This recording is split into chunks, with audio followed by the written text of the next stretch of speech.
Chartered Accountants, we are more than just accountants. We are business advisors, taxation consultants, and strategists that specialise in setting up businesses. We understand the client and give them the very best customised advice and strategies to achieve their goals. Visit our website, dkpco.com.au, or give us a call today on 03 9023 9370. Fast, proactive, personal. That's DKP & Co Chartered Accountants.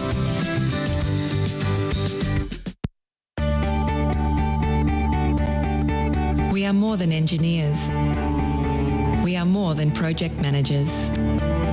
We are more than surveyors. We are more than infrastructure specialists. We are more than planners. So, who are we? We are problem solvers, providing the highest quality service and results. We are a team of skilled professionals focused on customer needs and outcomes. We are 23 years of industry experience, adhering to the highest safety standards. We are Melbourne, and we are right across Victoria. We are the Lanco Group, your business partner for engineering solutions. Lanco Group. We are more than you realise, and we are ready to partner with you.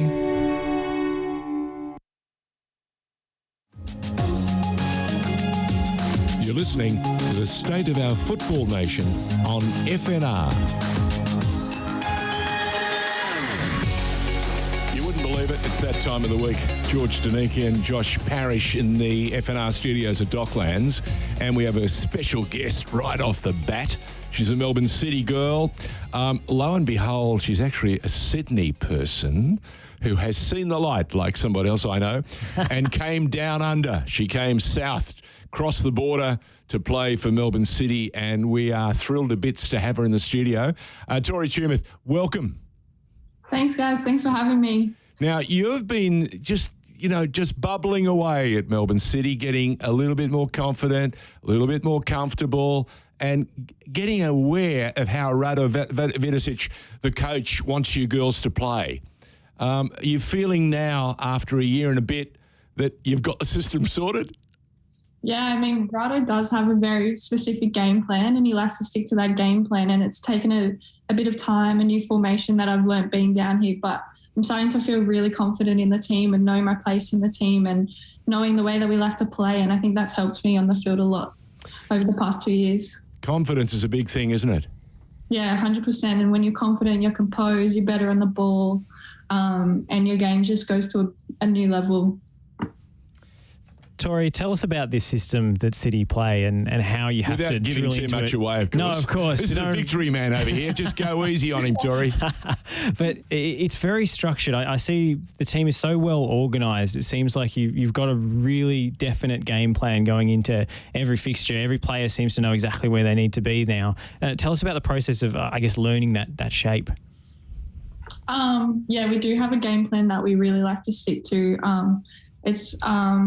It's a really ball-playing system, so we like, keeping possession and being possession-based. And then when we don't have the ball, it's a really aggressive pressing structure, and everyone has their roles. And, we just like to stick to that as much as we can. And we know games do change, but we ultimately only have one plan, and we stick to that plan and make the opposition adjust to us. I was going to say the City group, Manchester City, which has had a phenomenal run of form over the last half a dozen years in the English Premier League. They're still working to see if they can bring home a European championship medal, but they play the ultimate system, don't they?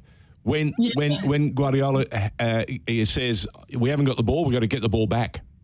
So that's Rado's plan, essentially, isn't it? Yeah, 100%. I think most of the City group, I know we follow the same kind of system as our men's team and stuff like that. We have the same principles as all of the City group. Who are the characters in the team that you love to play with? I guess we have a lot of characters. We have a lot of different characters. We have people who are like Bubs, who are she's so experienced and she'll do anything for City. Like, she'll do anything for the team. She's a character and a star, isn't she? She really is. And she's just someone that we all look up to. And I guess she's kind of like the rock of the team. But then we also have so many young girls who are just, trying week in, week out to be their best. And Holly's just been called up for the Matildas, and you can see she's just worked so hard and it's paying off. So we have a lot of young girls who are there just trying to improve each week. And I think we have a really good balance between the older girls like Emma Checker, Bubs, who have that experience. What about Stoddy? Oh, Stoddy's in a different category of her own. Are we talking super starlet? She is, but she's also a character. Oh, yeah. Hasn't her journey given you guys a lot of inspiration? Yeah, she's really inspirational. You can see how much she's been through, and she'll never complain. She's really someone that we look up to in the team, and she's just all about hard work. So this season, obviously the aspiration is the title, right? I mean, last season was a bit different with a lot of new players coming in, big turnover, but you're in second place heading into a big crunch match between yourselves and the other outstanding team this season, Sydney FC, which probably will determine who finishes on top of the ladder.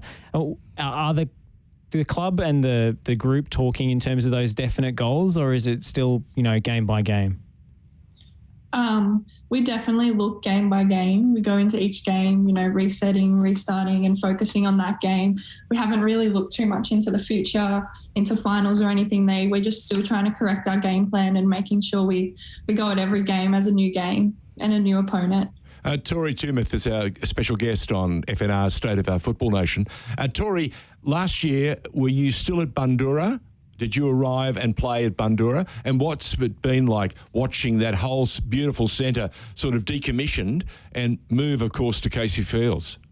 Yeah, don't get me wrong. Bundoora was also an excellent facility, but what's happening at Casey is really exciting. I think we've got a new home there, and you can tell the club's gone above and beyond to, get us the great facilities, and it's really exciting. We're getting our own field being built, our own little stadium and stuff for the years coming. So what's happening at Casey is really exciting.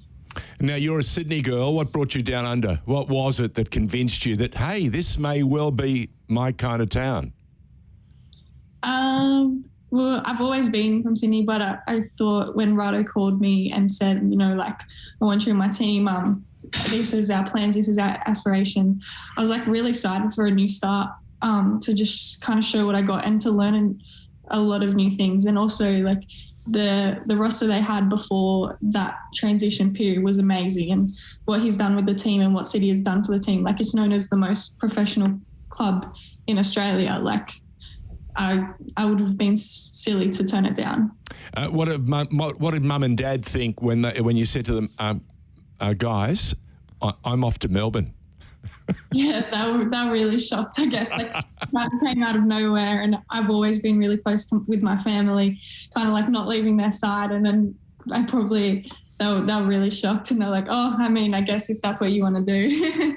Well, I suppose it would have been even more difficult we've been through this COVID pandemic, and a lot of the opportunities to come backwards and forwards have been compromised because the borders have been closed. Have Mum and Dad actually seen you play in Melbourne live, or have they been denied that opportunity? So they had planned a few trips, and they've all been cancelled because of whether having to quarantine when they get back or borders being closed. But I was actually lucky enough that they surprised me in the last game of last season to fly down from the last game of the season and from our presentation. But a lot of the opportunities that I've had to either for them to fly down or in my 2 days off to fly back to Sydney has been cancelled because of COVID, which is hard.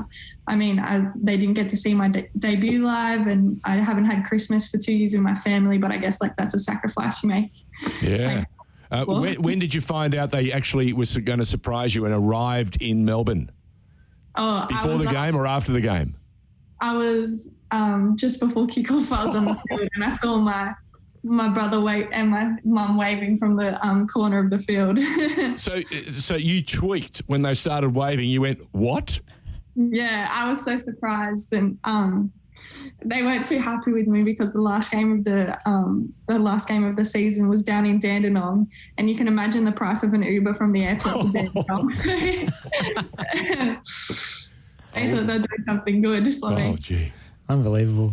Let's go back through your career a little bit and your progression through the juniors and the NPL New South Wales ranks. You're at ARPIA for a little while, but your involvement at that all-conquering Sydney University team has got to go down as one of your biggest career influences to date, right?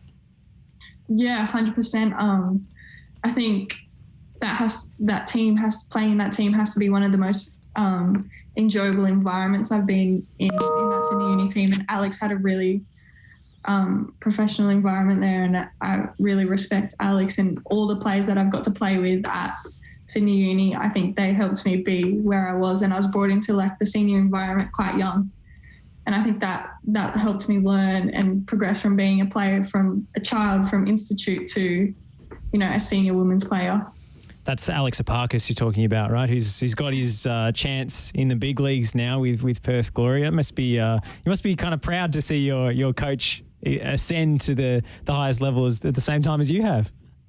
Yeah, it was kind of funny because a month he's actually quite he's friendly with Rado, and he actually was the one that suggested to Rado to have a look at some clips and stuff and watch me play. And then a month later, he got his own role in Perth. Good things come to good people. Yeah. Yeah, no, fantastic. Well, he must be sick he missed out on you, though. Yeah, he always jokes about it, but... You're staying with us. Tell me something. Have you got any aspirations to play at a higher level of football? I do. Want to play overseas, of course, one day and play for the Matildas. But at the moment, I'm really happy with where I am. I feel like I still have so much to learn, and I feel like this year I've just started to become, really comfortable in the W League, and I'm happy with where I am at the moment. And with COVID, it makes it a bit more reluctant to go overseas at the moment and stuff. But I'm just happy where I am and trying to learn as much as I can under Rado and at Melbourne City. Well, you're playing alongside some pretty talented defenders, the likes of Emma Checky you mentioned earlier, Winnie Heatley, another really promising young player who's very comfortable on the ball. What have you picked up playing alongside, that group and that defensive unit with Bubs behind you?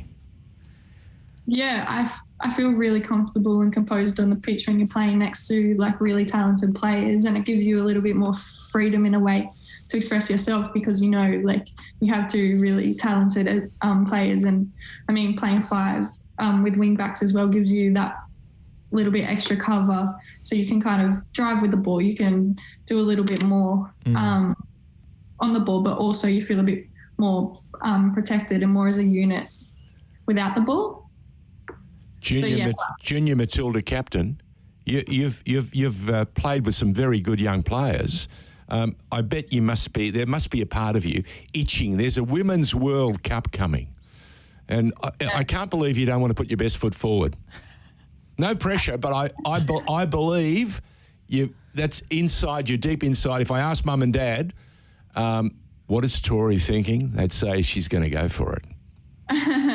Yeah, I guess it's putting your best foot forward at training every day and performing on the week, and then just hoping someone sees you, I guess, and all you can do is really play your best football.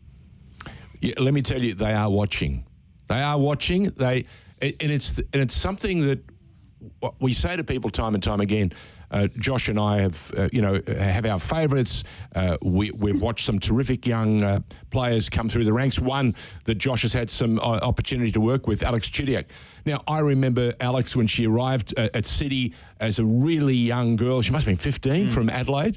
And I got enormous joy watching her fitting into the system and expressing her talent. And then, of course, she went overseas, and I think she's had some bad luck with injuries, and we know that.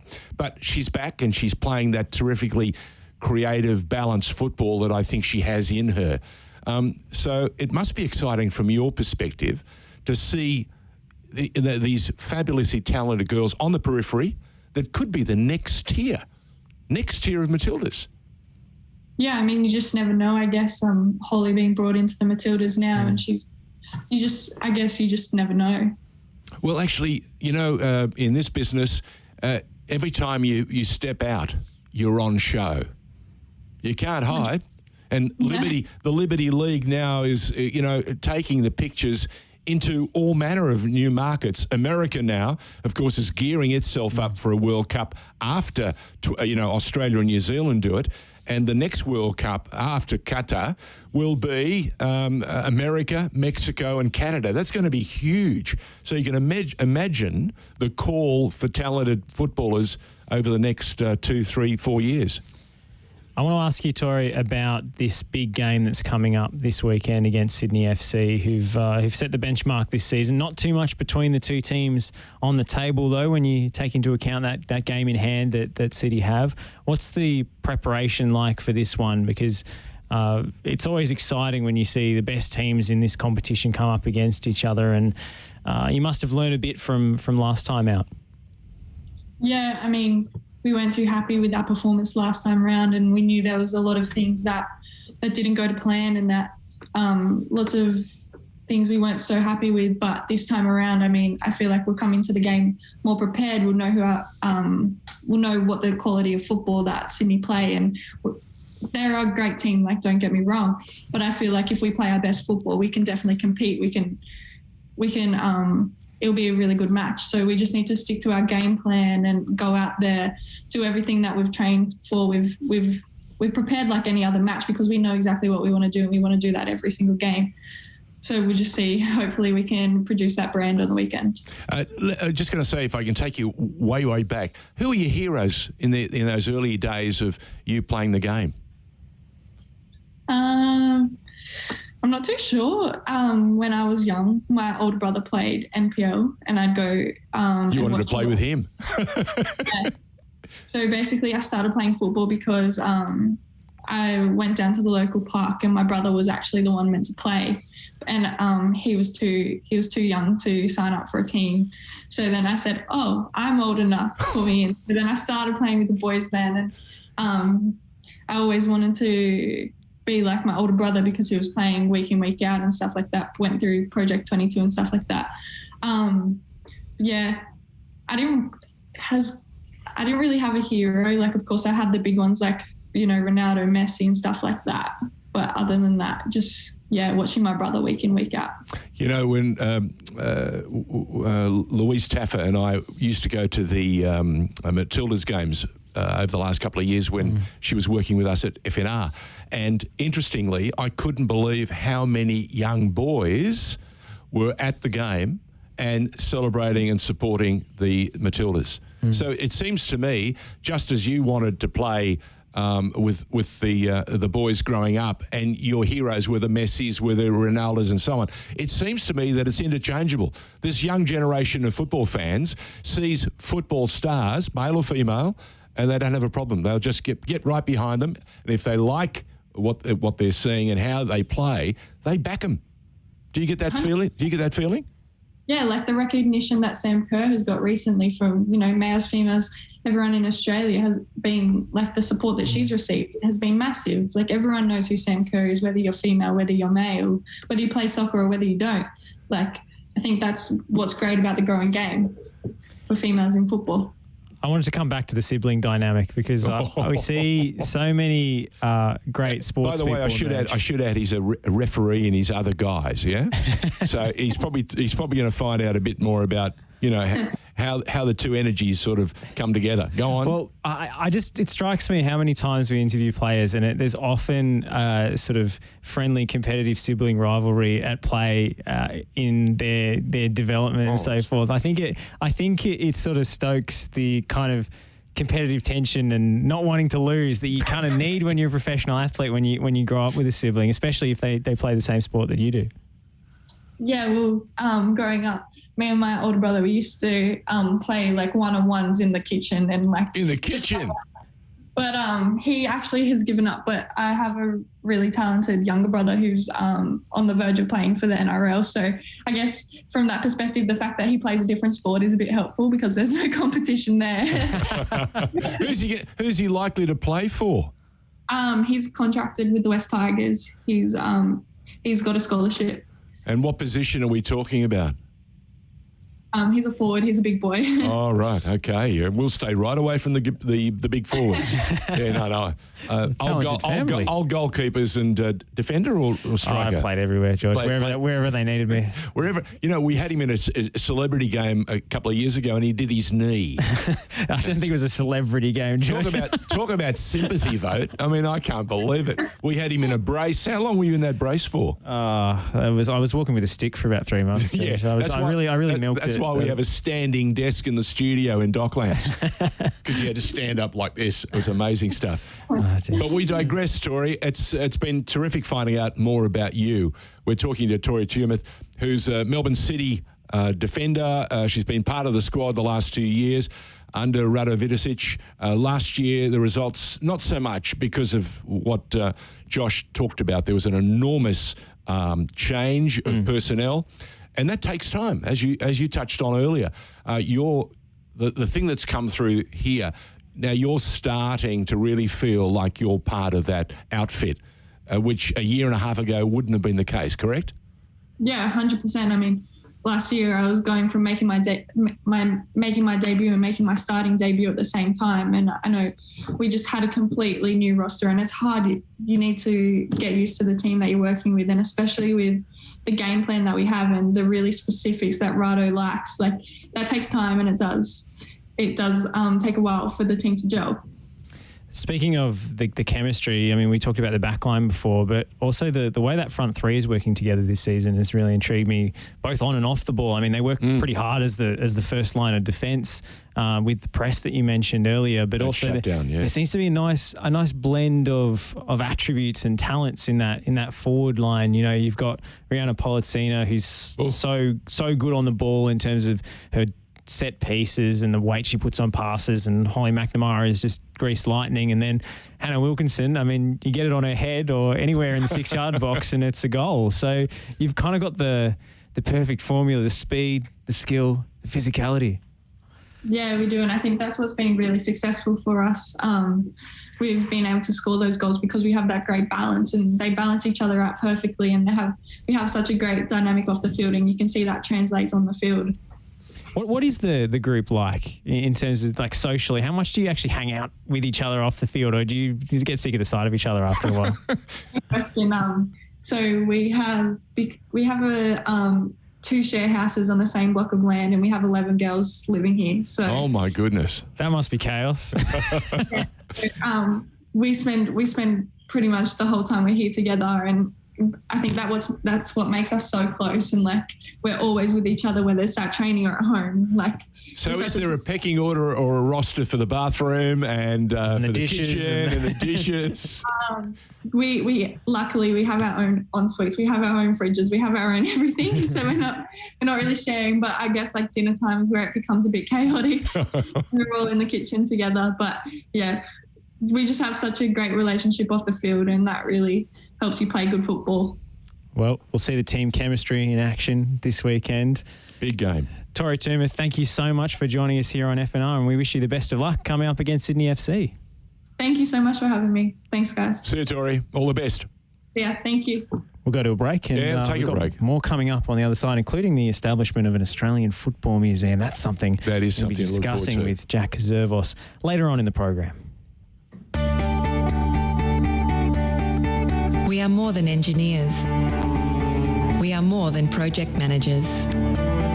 We are more than surveyors. We are more than infrastructure specialists. We are more than planners. So, who are we? We are problem solvers, providing the highest quality service and results. We are a team of skilled professionals, focused on customer needs and outcomes. We are 23 years of industry experience, adhering to the highest safety standards. We are Melbourne, and we are right across Victoria. We are the Lanco Group, your business partner for engineering solutions. Lanco Group. We are more than you realise, and we are ready to partner with you.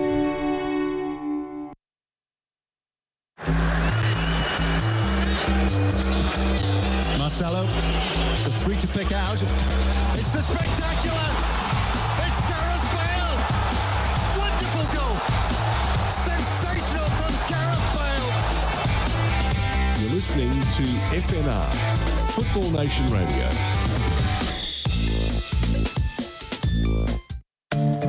Are you looking to change your destiny in life? Be your own boss? Start your own business?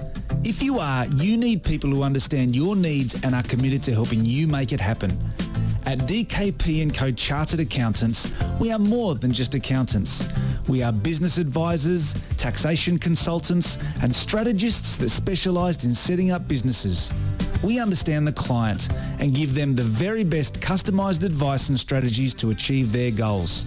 Visit our website dkpco.com.au or give us a call today on 03 9023 9370. Fast, proactive, personal. That's DKP & Co Chartered Accountants.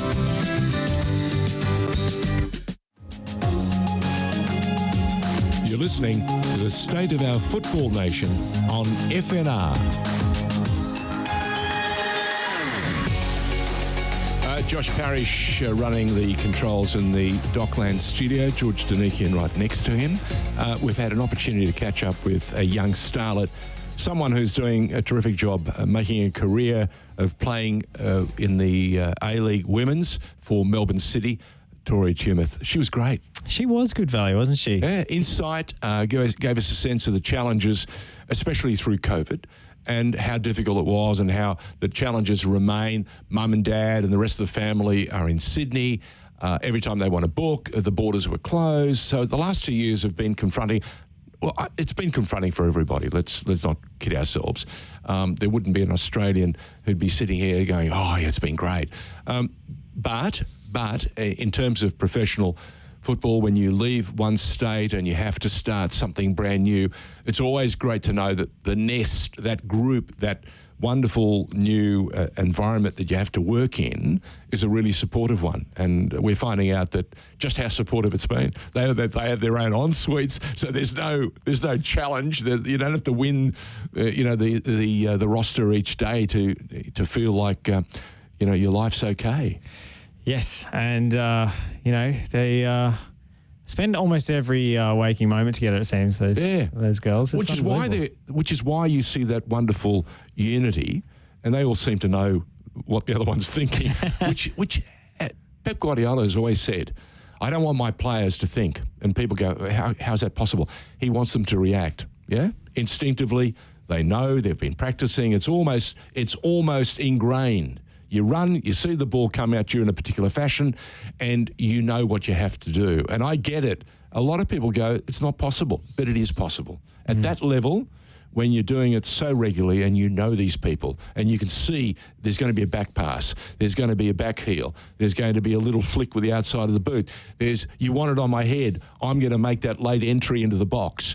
And at Chelsea, you would see Frank Lampard, you just watch from about 40 yards out where he would run, and you knew where Drogba would be and how he would draw the defence or the defenders to open up a spot for the late arriving Frank Lampard. I hated it because I'm a Tottenham man, and this year has been an uncomfortable one watching Chelsea keep beating us, and it's been a combination of our mistakes, which makes it worse. The last thing anybody wants is to be beaten on your mistakes. You don't mind being outplayed. You put your hand up and you say, we've done our best, nothing more we can do. But to actually give them 2 goals or 3 goals and to do it with great regularity, it's mind-numbingly tough for a fan. I've been an administrator, I've been a president of a football club, I've been a great fan all my life, and I've been an ambassador, and I know how tough it is to sit in that seat and ride the emotions. And let me tell you, sometimes it's unbearable, but it's like being a news anchor. You know, underneath the table, you're about to kick the desk to pieces, but above it, it's all calm. It's like being in the studio. No problems here, but let me just kick that little board underneath there. I think we had some Real Madrid fans putting on a brave face yesterday after killing Mbappe. Ooh. did a number on them in the last minute. Well, Messi gave them a chance, didn't he? Yes, he did. His record from penalties is so average. Oh, I love it.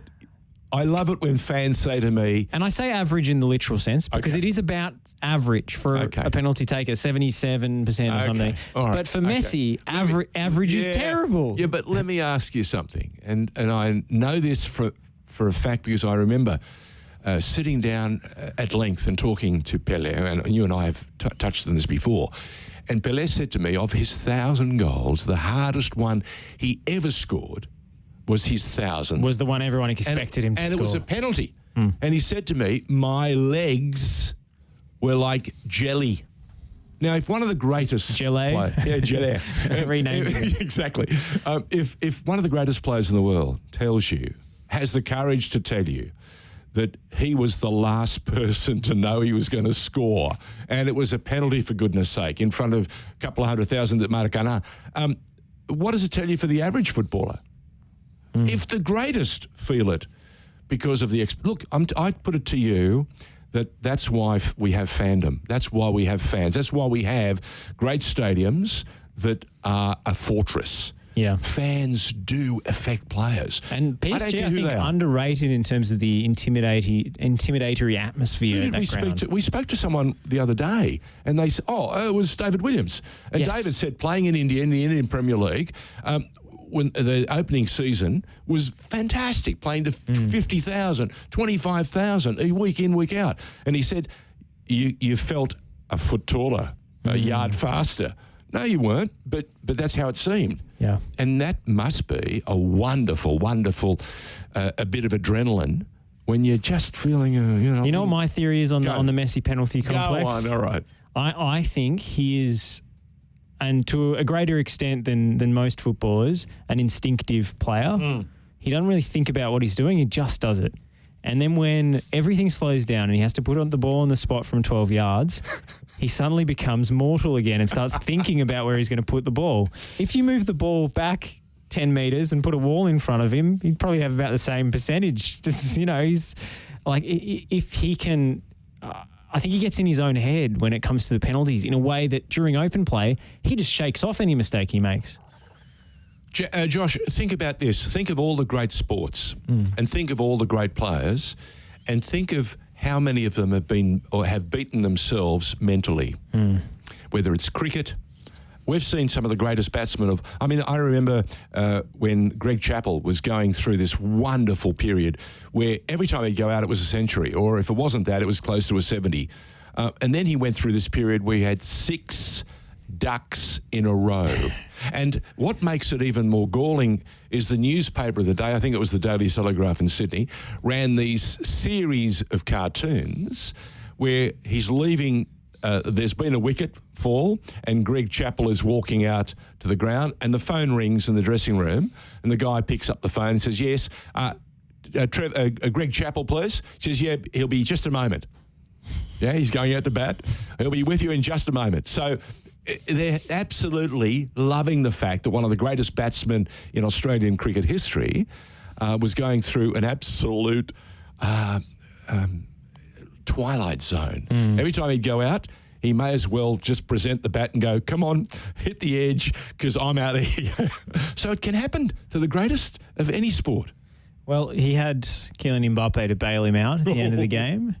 Now, there's a young man with an ego, healthy ego. Oh, he is a born media performer. Oh. My goodness. Like, I think maybe it's something to do with players of today growing up with a camera in their face all the time.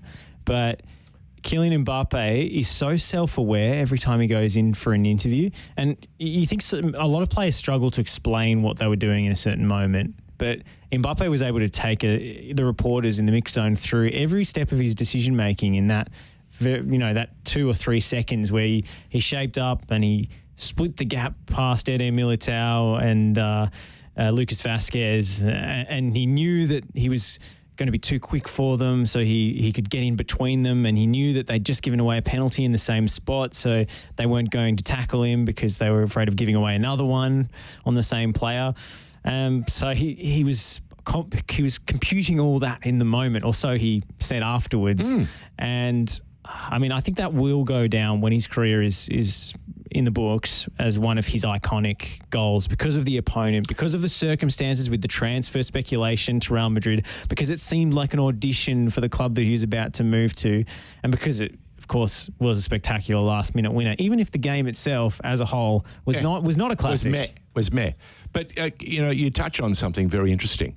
Simon Hill alluded to it. He said, if we have to live with VAR, wouldn't it be great if the referees and the linesmen and the VAR operator explain themselves via audio, just as we saw Jared Gillett a couple of years ago when before he left and went to play in the EPL or referee in the EPL. Special they released. He had a special with Fox, and Fox showed us the decision-making process.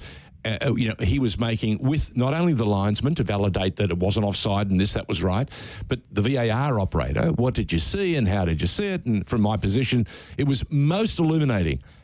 I'm thinking that if we're going to go down that pathway, especially for these grand games where the cost is huge and the stakes are even higher and the history is about to be written, wouldn't it be better if we all knew, especially everyone in the grandstand, everyone in the terraces knew over the loudspeaker, here we are, just as the Americans in the NFL Super Bowl, the umpires or the holding referees. Penalty. Holding penalty. Number 34, unnecessary roughness. Exactly. 10 we nail yards. you, mate. Yeah. We nail you. Now, have we reached that stage now where we almost have to enter that realm? Well, I mean, are you suggesting that it's live during the broadcast, George? Because that's been a big no-no from FIFA. Or should we have, Kylian Mbappe file through and explain how he scored his winning goal, and then the referees follow next and explain how they gave the penalty? You're a referee. You're a commentator. What's the current status with FIFA doing replays at live internationals?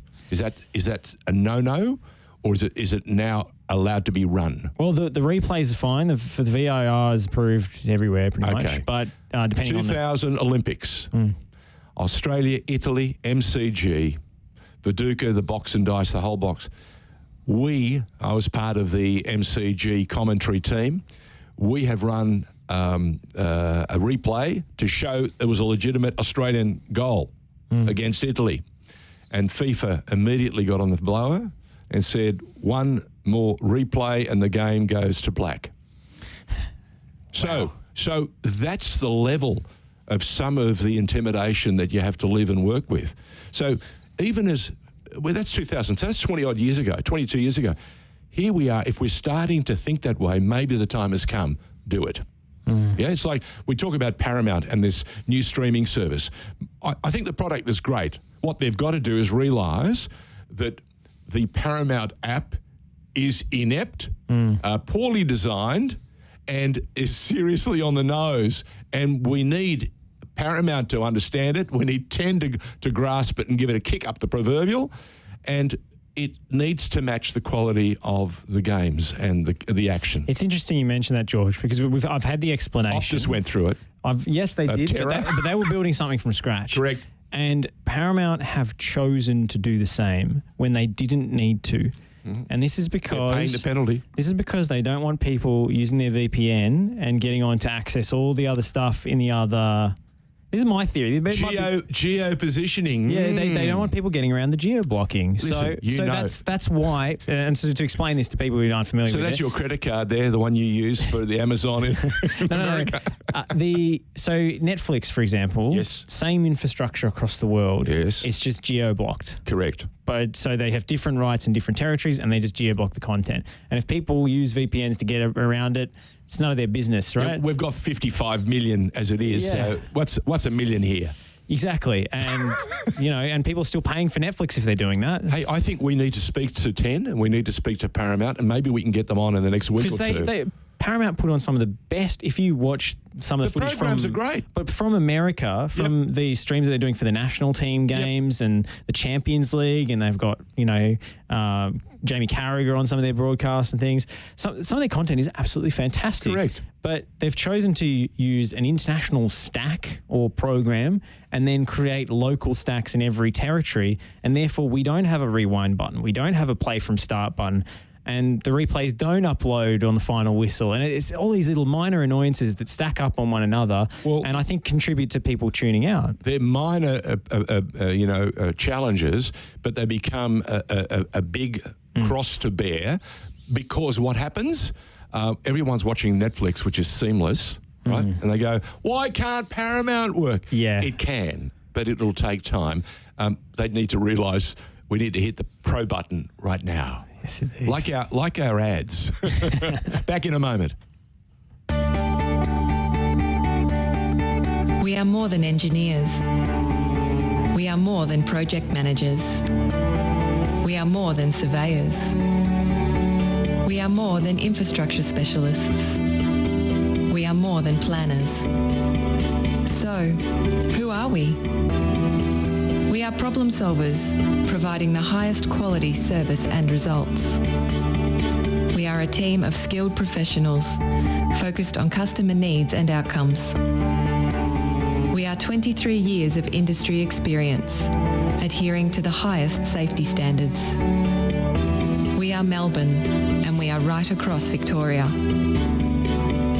We are the Lanco Group, your business partner for engineering solutions. Lanco Group. We are more than you realise, and we are ready to partner with you. Are you looking to change your destiny in life? Be your own boss? Start your own business? If you are, you need people who understand your needs and are committed to helping you make it happen. At DKP & Co Chartered Accountants, we are more than just accountants. We are business advisors, taxation consultants, and strategists that specialise in setting up businesses. We understand the client and give them the very best customised advice and strategies to achieve their goals. Visit our website, dkpco.com.au, or give us a call today on 03 9023 9370. Fast, proactive, personal. That's DKP & Co Chartered Accountants.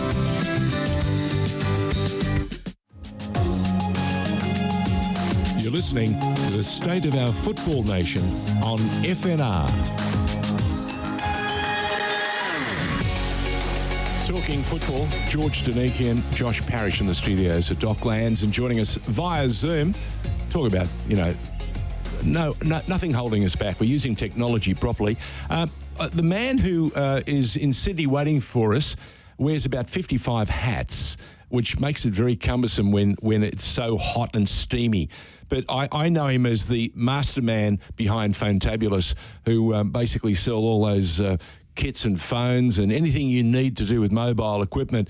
Fantabulous are the people to chase. Jack Zervos, great to have you with us. But you're also Thank you, George. Thank you, Josh. You're also the man who rang me about a month ago and said, "Listen, I've got something you need to be involved in." And then you proceeded to reel off, 8, 9, 10, 12 names that I thought, there's no way Jack Zervos is going to gather this crop of superstars. And guess what, Josh? He did. And then he proceeded with the help of another guy who's loved the game forever and a day. I'm talking about Harry Michaels. And they put together something extraordinary. Extraordinary because it brought together some wonderfully creative and talented people who love the game and who've played the game at the highest level for the better part of the last 50 years. And we had a chance to pay homage to wonderful characters, larger than life. Paul Wade gave us some insight about so many stories that we'd only half heard. The man that Jack loves with enormous fondness, we call him the Godfather, but when you see him up close, and I had a chance to spend some time with him and we had dinner as well, I'm talking about the great Rally Rasic. Do you know he's 87 years young? My wife... Almost 87, George, almost 87. Well, listen, hey, he's 87 because in the European parlance, the day the year turns over, you are 1 year older. You can't hide it, Jack. And my wife said to me, she was watching and she goes, he's 87? Unbelievable. Not only is he aware, he has a dream. And Jack, what's that dream that Rowley has? And he's been building, and he's born a hole in the side of your ear, telling you this story because it's well worth retelling. Yeah, it is, George and Josh, and it really is important given the challenges of the game, not just faces, but always faced. I mean, our game's always had challenges, just like any other product. I think today more so for a whole lot of reasons, not just COVID. And Rally's always had this dream of an Australian football museum, a home for our history, but also a home to gather our present, so that our present can learn about our history, so they can share in it, so people from our past can be there personally, and also bringing the past and the present together, obviously a springboard for our future. And that transcends, the cliches, the old football, the new football, the NSL, the A-League, because it's not about that. It's about the game itself. And Rally and I often have this discussion. The ball's been around for 1,000 years. The ball hasn't changed. No. It's got lighter. It's got lighter. Models. It's a lot lighter, and it's it doesn't get as wet and as heavy. Yep. At the end of the day, it's about kicking the ball from one end to the other as quickly as possible and scoring a goal. And we've had some incredible people over the years and some incredible firsts. I mean, you talked about the program that we did, Harry Michaels, and let's also acknowledge, to his credit, not only his passion and his vision, but also at his expense personally. That's not cheap. 3.5 hour production of that we did together. But, we talk about the characters in the game. We had 3 Matildas on that show. Between them, had more international caps, and then we've played Australian international rugby league games. Correct. Just some extraordinary stuff. You got a guy like Paul Wade, 118 caps. That's any other team sport. It's just one person, beyond comprehension. We don't celebrate that enough, but I think it's impacting our ability to move forward. It's impacting our ability to unite and generate strength and momentum. And that's why Rally's dream, I think, is so important now more than ever. That needs to come to fruition, because you've got all these wonderful contributors. Gary Cole was on the show, Tony Henderson, Laurie McKenna. We talk about Paul Wade. They've got still so much to give and so much to offer. And if they had a home where they could do that, Benny Merrick, we talk about all the time. How he's now educating the AFL because we can't find a space for him. Talk to me about how impressed you were with Graham Arnold. Oh. Tell the story, because some people will not believe it. Well, I think Graham's a good example of everything it means to be Australian. It's easy to criticise coaches. Everything's the coach's fault. I mean, you talk about being a Spurs supporter. I'm a Leeds supporter. I got no hope.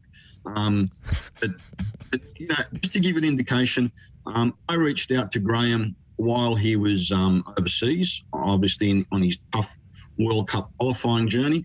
Probably the toughest 2 weeks of his career, to be fair, given the games that he played and the results. And I couldn't contact him, so I reached out to him via his wife, Sarah. She got back to me within 24 hours. And now Graham didn't have a clue what we were doing. All Graham got was a message that said we'd like him to spend the afternoon with us on Friday the 4th at Chatswood. And she got back to me and said, Graham's in. And that was it. Simple as it got. And as he's flying out from Oman back to Sydney, this is the day before the show at 3 a.m, he sends me an email and he says, mate, no idea what this is about. Can you let me know? I've got myself into essentially. And I sent him an overview. He gets back at midnight. And we're filming, as you know, the filming started at 1:30, the pre-production meeting at 1:30. Yep. Harry wanted us there at 1 o'clock. He gets back at midnight, probably the toughest 2 weeks of his journey. And he sends me an email and he says, I'm back. Is it okay if I don't get there till 1:30?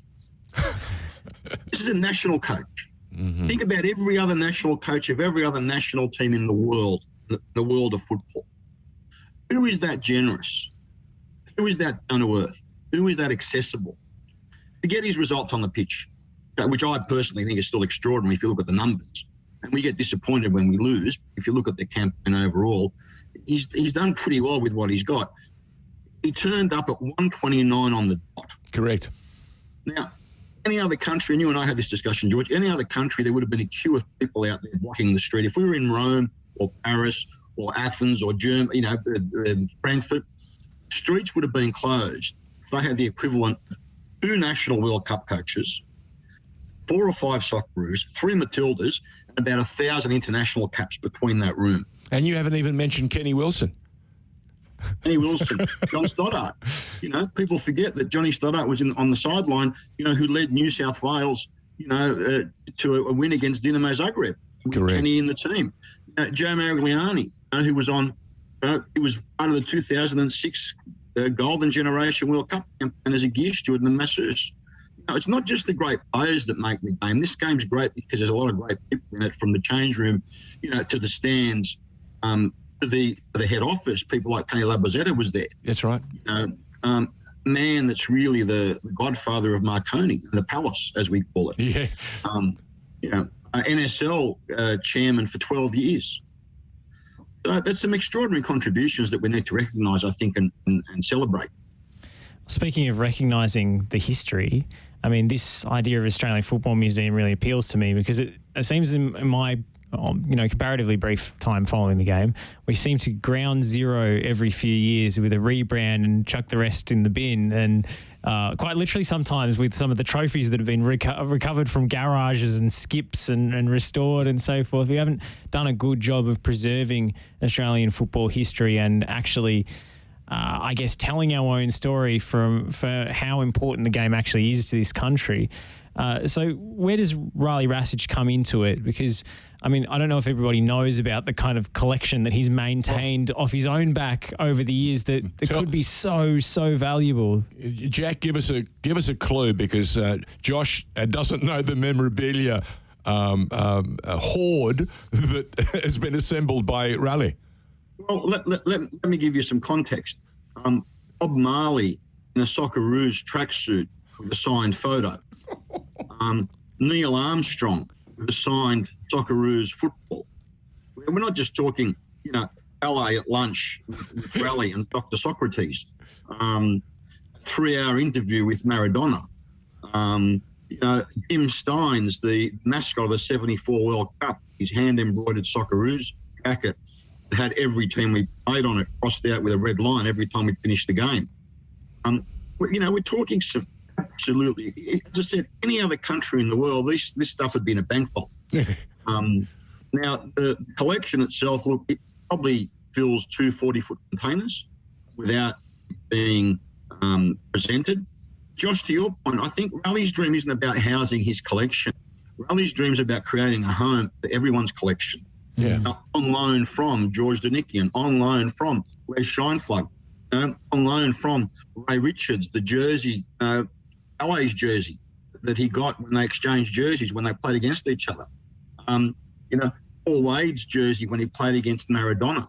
I mean, there's so much history in the homes of South Melbourne supporters and Sydney Olympic supporters and Socceroos supporters.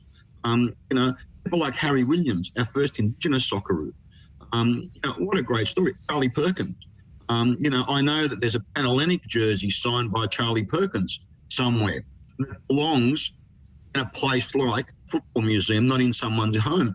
And the owner of that jersey doesn't want it in his home. The owner's happy to say on loan too, so that everyone can learn about our Indigenous footballing history, our Matildas footballing history, our original Matildas who just went to play an Asian Cup in 1975. How do we celebrate them? 75. I mean, we've been playing AFL and women's rugby league for 5 years, and they think they're pioneers. Something else that you need to validate, and we've seen it time and time again. You go to the Met in New York, you go to some of the great museums around the world, and that's exactly what you see. Even in the Louvre, this particular family has bequeathed or has offered or has partaken or has delivered this particular as an opportunity to say thank you.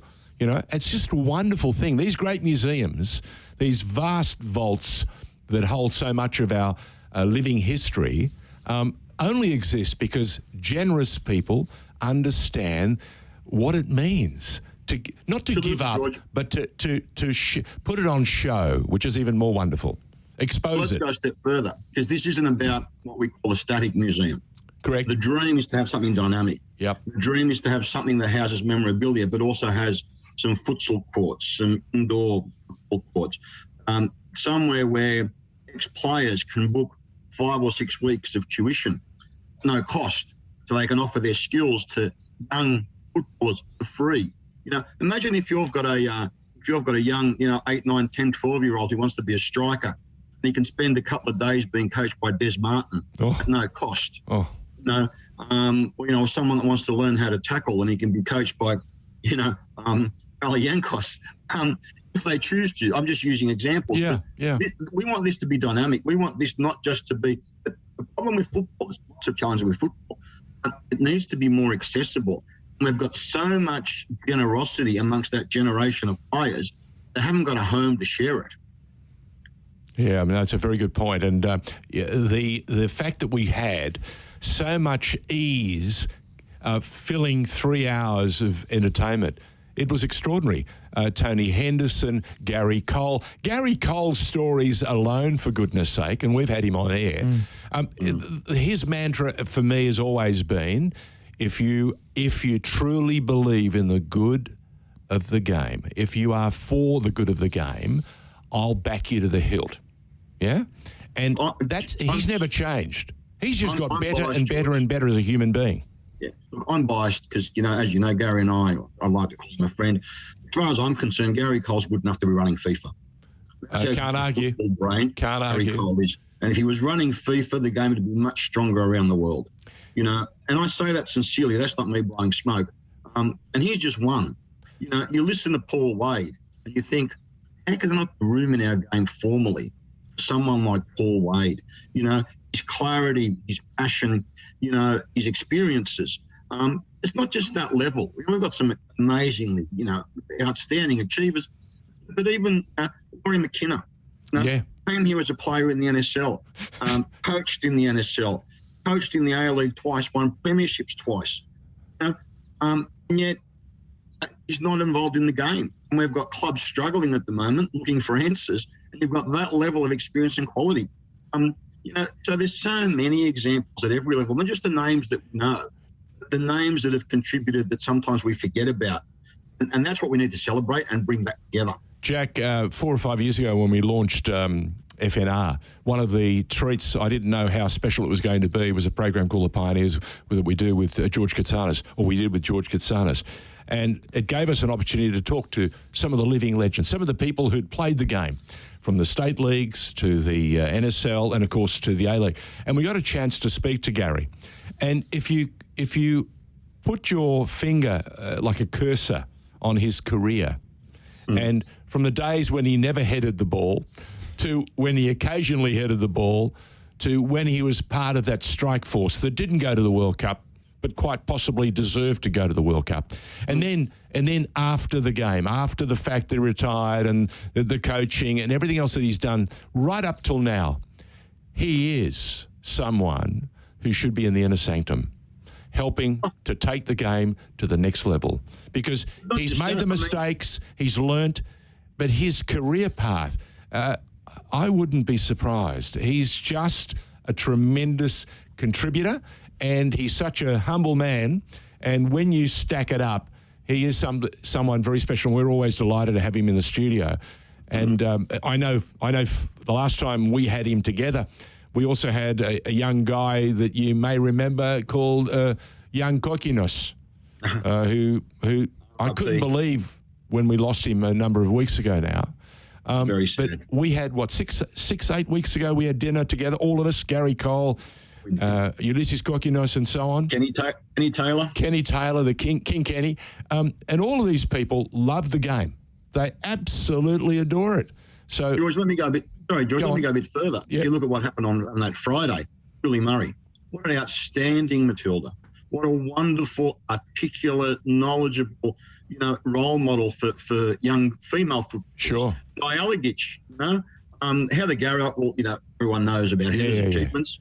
But there's so many more. And if these people were in the game today, especially in the women's game, where let's not sugarcoat it, we've got some challenges, and there's some things that probably still need to be addressed. The calmness and the clarity and the integrity those three ladies brought to the conversation, we had some of our greatest Socceroos, and you were there, their jaws dropped. Yep. Touche.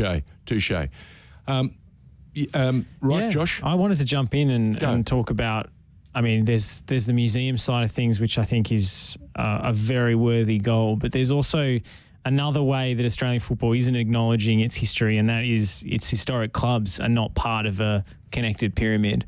And there's a lot of talk at the moment about a national second division and whether it will happen or not. Late 2023 is the marker that we've been given. It seems to shift by a year every time. It's this year +1 for the last 5 years. But I mean, Jack, I wanted to ask you your perspective on it and whether you think it is the next step for Australian football to bring these clubs, these historic clubs, back into the fold. Look, Josh, thank you for the question. It's a contentious one. It's a very emotive one. And one of the challenges we have in football at a leadership level is we need to separate the headlines from the emotion. We need to start looking at things critically. Football's a product, like every other product, and I'm a retailer. We've got a cluttered market. We've got 3 or 4 competing national team sports. We've got a relatively small population.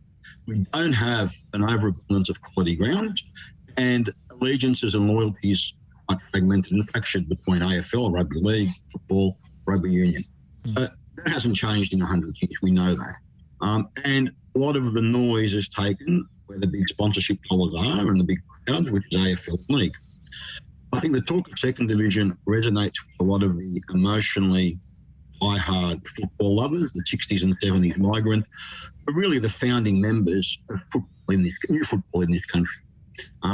They brought with them their memories from the playground in Croatia, in Greece, in Italy, in Malta, and they formed community clubs. And the community clubs were formed around a common ethnic thing, and it was the right time and the right place. The problem I've got with the whole concept of second division, and I know this is controversial, I've had this discussion with judges, I think it's fatally flawed. As a retailer, you don't have a big enough market. You don't have enough people. If we get enough money to sponsor, a decent national second division club's going to need $3 million a year to run. Let's not argue about it. Or just run a club. It's got to be around $3 million. We don't have enough local players to make the A-League at the moment.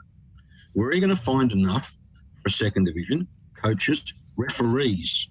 It's not just about the whole historical emotive argument. We need to get this right. We're not going to get another second go at this. We need to get it right. And again, I go back to the NSL, which is where I grew up and where I learned to love the game. In fact, I go back before that in the state, the state leagues at Hellenic and Newell and Polonia.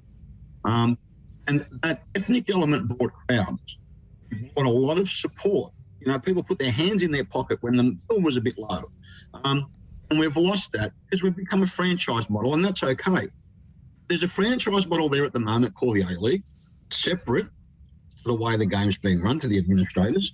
They've got a licence agreement, I believe, says they cannot be relegated before 2030. Okay? So the concept, if that's true, and no one will confirm it, the concept of promotion and relegation is flawed to begin with. You've then got a financial model that says I've got to pay X million to get my A-League licence. How can South Melbourne or Sydney Olympic afford to pay X million to get promoted into that A-League? And why would the A-League, who owns itself, allow someone to come into that environment without paying for a licence? I'm confused. So it doesn't stack up commercially. Emotionally, it might. If we haven't got enough referees, let's agree that's a problem. We haven't got enough grounds. He is a referee, so he knows. And we know the struggle. Okay. I mean, I was working with a small NPL3 club who was trying to negotiate a lease on a local, the ground, Pratton Park. Yep. The local council wanted $167,000 a year rent for electricity. Okay? So it's great to say let's have a national second division. How is Marconi or Sydney Olympic or API or South Melbourne going to afford to fly a team to Perth twice a year? Okay? There's the conference model that we had, North and South conference model, much more cost effective. At the end of the day, we need to go back to the fundamentals of the way the game's being built. And we've got A-League at the moment, a first division, but I challenge anyone to argue it's fully functional, fully productive, fully profitable. So why would we dilute any energy focusing on a second division until we get that firing? People are arguing that the second division is going to fix it. I'm arguing the second division is going to make it worse. Good questions. I take every point you made on board, Jack. One thing I would say is that we did have Chris Niku in the studio a number of months ago, and he did tell us that there was no such clause in the A-League licenses. Look, we took him at his word on that. That they can be relegated. That was from the horse's mouth. Why would they be? Why would I spend $10 million for an A-League license and say, you know what, I finished bottom four, I'm going to go into the second division? The other part of it is the separation of powers, if you will, between the APL and the FFA. Or FA, yeah. What was covered at the time was that Football Australia would be able to make the call on promotion and relegation. That would be taken out of the APL hands. I totally agree. They would never do it. But what we were told at the time in all of the reporting, look, I haven't seen the legal documents, but was that the Football Australia retained the final say over these game-altering issues because, once the A-League clubs go separate, there was no way they're ever going to bring it in themselves. So whether it's a good idea or not, very much up for debate. But I think it can be done based on what we've heard from Football Australia. Look, my dream for the game is a very simple one. My vision is very simple. I want to go to a suburban ground and watch a youth team in the girls. I want to watch a youth team in the boys. I want to watch a WNPL game. I want to watch an NPL game and an A-League game all in one afternoon. Yeah. A day of football. No, I don't care about the politics. I don't care about what you call them. I grew up in the 70s and 80s in height of the NSL. Third. All my friends. Reserves first. Zoran Ilic, Andy Koska, Pedro Rickoy, all these guys were playing at 15 and 16. Correct. In NSL teams. Look, the story you mentioned, Zoran Ilic, he told us he was a ball boy. The year before he made his debut at Barton Park for St George. And we're talking about a kid who was suddenly in the dressing room with all his stars. And he made the grade because the opportunities presented themselves. And that's what Josh and I have always been saying time and time again. If you give people an opportunity, wonderful things can happen. But you're a businessman, and I know that the bottom line is one we need to get right. And I cannot argue with you that we've got so much on our plate that we can waste a few opportunities. No, we can't. This is that important. So whatever we do, it's got to happen. I take your point, Jack, about the game being more connected on that sort of level. The clearest example is this Sunday. In Melbourne, we've got an A-League women's game, top of the table clash between City and Sydney, playing in Bentley at a suburban ground. And then 2 hours later, there's an A-League men's game between Western United and Western Sydney Wanderers kicking off at Amy Park. So there's just no way that a enthusiastic local fan such as myself could actually make it to both games. So we've got to choose. And I understand with the COVID and the fixture congestion and everything, you've got to have all these fixtures, but couldn't the two clubs work together and just stage a double header? It's crazy to me. Absolutely. Yep. Absolutely. We talk about uniting the game, guys. This is how you unite the game. You unite the game visually, week in, week out. You walk into one turnstile and it's like, hey, it's here. It's an afternoon of football. Jack, it's been a delight getting you on to not only chew the fat, but give us a sense of some of the challenges that lie ahead. Continued good work with Fantabulous. Stir Miss Elise, and we look forward to seeing you real soon. Thanks so much, guys. Really appreciate it. Have a great evening. You too. You. There he is, Jack Zervos. He loves the game.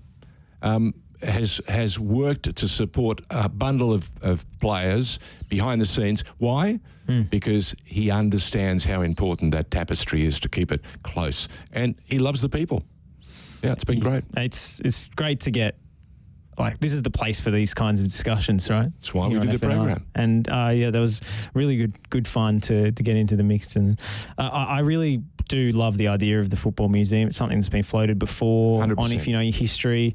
Raleigh Rassige's collection talked about in sort of hushed, awed tones. Exactly. What's going to happen to it? What's going to happen to it? Can we display it? Well, do we have the resources to get, not just a static exhibit, as Jack was saying, but something that is lively and changing and curated with stuff to bring in the younger. You know better than anyone well. that we're processing differently today. You don't have to read the plaques. You have the technology now to stream beautiful narratives and great pictures and bring wonderful old memories to life in a manner that very few people can understand. I've been in the States to see some of their sporting museums, and they're wonderful. You walk in front of, and suddenly Babe Ruth is hitting the ball, and it's taking you back. And you can see the swing. You can see the man life-size in front of you in black and white, and it's alive. Have you been on the Camp Nou tour, George? I'm sorry? The Camp Nude? Camp Nou. Oh, no. Camp Nou, I should say. No, sir. Camp Nou. Yes, in Barcelona. No. It's pretty spectacular. I mean, really? The trophies seem to go on forever. And it's not only football, it's handball and basketball and so on and so forth. That's why those presidents want to be there. And there was a really emotional tribute to the coach they lost a few years ago. Yes. He passed away from cancer, and the full wall of screens that all lined up together with footage of him. We can do that amazing. today. The technology allows us to do things, to tell these stories and remember like never before. So, if you think we're talking about a big shed with all these, your statues and trophies, no. Rally has got so much more he wants to offer. And the idea of young boys and girls going and having, 4 days with Des Martin, he'll show you how to hit the ball with the other side of the boot, he'll swing it the other way, and he loves the game. He'll do it because he absolutely adores it. So when we have so many special people, Konbutsiana's another one, continually knocking on the door of A-League clubs saying, listen, your strikers, they're missing too many penalties, they're missing too many free kicks, I can sort it. Bring them in. We are not the font of all knowledge. The truth is there are great people out there. Let's bring them in. Yeah, we're not that filled with superstars that we can just jettison them because we've got way too much going on. We haven't. Let's bring them all together. The AFL would love to do it, right? Let's lead the way again. The game is good enough, and as Jack so rightly put it, there's a reason why the ball is round. Okay? State of our football nation. Catch you next week. Thank you, Josh. Thanks, George. You're listening to the State of Our Football Nation on FNR.